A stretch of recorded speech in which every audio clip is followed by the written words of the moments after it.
Hello दोस्तों, आप सभी का स्वागत है अपने यूट्यूब चैनल संधान आयुर्वेदा पर। लास्ट वीडियो में हमने डिस्कस किया था नी जॉइंट के लिगामेंट। आज हम डिस्कस करेंगे उनकी इंजरी कैसे होती है। तो फर्स्ट पढ़ेंगे क्रूशिएट लिगामेंट के बारे में, एसीएल और ट्रीसीएल। तो एसीएल जो होता है एंटी क्रूशिएट लिगामेंट, ये एंटी ट्रांसलेशन ऑफ टिबिया करता है। इसकी इंजरी के कोज क्या हैं?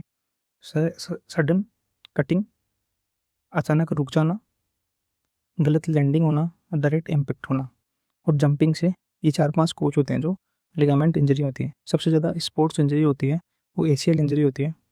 इसमें सिम्टम्स क्या हैं? सडन पॉप की आवाज़ आएगी और इमीडिएट क्या होगी? स्वेलिंग हो जाएगी, सीवियर पेन होगा और इनस्टेबिलिटी होगी। इसमें मेन सिम्टम होता है गिविंग में। इसमें जो होता है पेशेंट को ऐसा फील होता है कि उसका घुटना निकल रहा है या घूम रहा है। इसमें डायग्नोस्टिक टेस्ट है, वो क्लिनिकल डायग्नोस है वो लंचमन टेस्ट और एंटी ड्रावल टेस्ट करते हैं, और रेडियोलॉजिकल डायग्नोस है वो एमआरआई करते हैं। एक्सरे से कभी भी लिगामेंट इंजरी का पता नहीं चलता है। सेकंड नंबर पढ़ेंगे PCA, posterior cruciate ligament.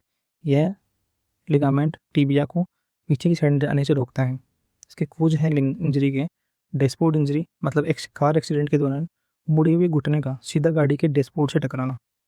Mainly dashboard injury PCA का कारण है। हाइपर एक्सटेंशन सेकेंड कोज है। इसके सिम्टम है, इसमें सूजन होती है, वो जो स्वेलिंग होती है वो कम आती है, पॉप की साउंड नहीं आती है और घुटने के पीछे की साइड में पेन होता है और चलने में लिंपिंग होती है। डायग्नोस्टिक जो है क्लिनिकल डायग्नोस, उसमें पोस्टीरियर ड्रावर टेस्ट है और कोडफ्रेड टेस्ट है। और जो क्लिनिकल डायग्नोस है वो ये 2 टेस्ट है, और जो रेडियोलॉजिकल डायग्नोस है, अब हम डिस्कस करेंगे कोलेटरल लिगामेंट एमसीएल और एलसीएल। जो मीडियल कोलेटरल लिगामेंट है ये घुटने को अंदर की तरफ जोड़ता है और अंदर की तरफ धंसने से रोकता है, मतलब वेलगस स्ट्रेस से रोकता है। कोज ऑफ इंजरी जो है वो वेलगस फोर्स, मतलब कि बाहर की साइड से कोई इंजरी लगेगी तो ये एमसीएल टिया हो सकता है। इसमें सिम्टम्स क्या होंगे? घुटने के अंदर की साइड में पेन होगा और ये फीमोरल साइड में पेन होगा और इनस्टेबिलिटी होगी और स्टिफनेस होगी। क्लिनिकल डायग्नोस कर सकते हैं वो एप्लाइड डिस्ट्रक्शन टेस्ट और रेडियोलॉजिकल डायग्नोस्ट एमआरआई से कर सकते हैं। उसके बाद अपन पढ़ेंगे एलसीएल, लेटरल कोलेटरल लिगामेंट। यह लिगामेंट आउटर साइड में, लेटरल साइड में होता है और घुटने को बाहर की तरफ झुकने से रोकता है, मतलब वेरस स्ट्रेस से बचाता है।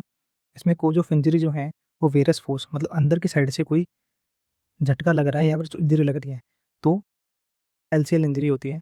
इसमें सिम्टम्स होंगे घुटने की बाहरी साइड में, मतलब लेटरल साइड में, और ये होता है ये फीमोरल हेड में पेन, फीमोरल हेड साइड में पेन होता है और इसमें गिविंग भी होता है। और इसमें एक इंपॉर्टेंट सिम्टम आता है वो फुट ड्रॉप है। इसमें फुट ड्रॉप क्यों आता है? क्योंकि यहाँ से एक कॉमन पेरोनियल नर्व निकलती है और जब कॉमन पेरोनियल नर्व की इंजरी होती है तो फुट ड्रॉप सिम्टम मिलता है। इसमें डायग्नोसिस जो है वो कॉमन डायग्नोस वो अप्लाइड डिस्ट्रक्शन टेस्ट है और रेडियोलॉजिकल डायग्नोस। अब हम डिस्कस करेंगे लिगामेंट इंजरी कितने टाइप की होती है तथा उनका ट्रीटमेंट क्या है। तो लिगामेंट इंजरी मुख्य रूप से 3 टाइप की होती है, मतलब grade first, grade second, grade third. Grade first होती है उसमें पार्शियल, बहुत कम लिगामेंट की इंजरी हुई है। ग्रेड सेकंड होता है उसमें पार्शियल मतलब लगभग 30 से 40% लिगामेंट इंजरी हुई है। ग्रेड थर्ड जो होता है उसमें लगभग 100% लिगामेंट में कंप्लीट रूप से लिगामेंट क्लियर हो गया, तो ग्रेड थर्ड बोलते हैं। अब जो grade according to grade ligament की ट्रीटमेंट होता है, तो ग्रेड फर्स्ट होता है उसमें अपन रेस्ट, आइस थेरेपी, कंप्रेशन और एलिवेशन करते हैं। इसी 1 से 2 हफ्तों में लिगामेंट में आराम आ जाता है और उसके बाद अपन फिजियोथेरेपी करवाते हैं।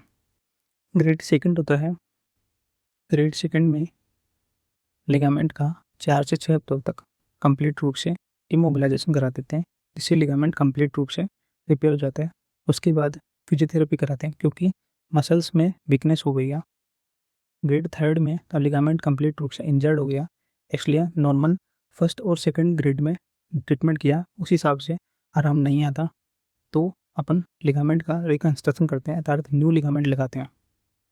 तो जानकारी अच्छी लगी तो चैनल को लाइक करें, शेयर करें, सब्सक्राइब करें। धन्यवाद दोस्तों।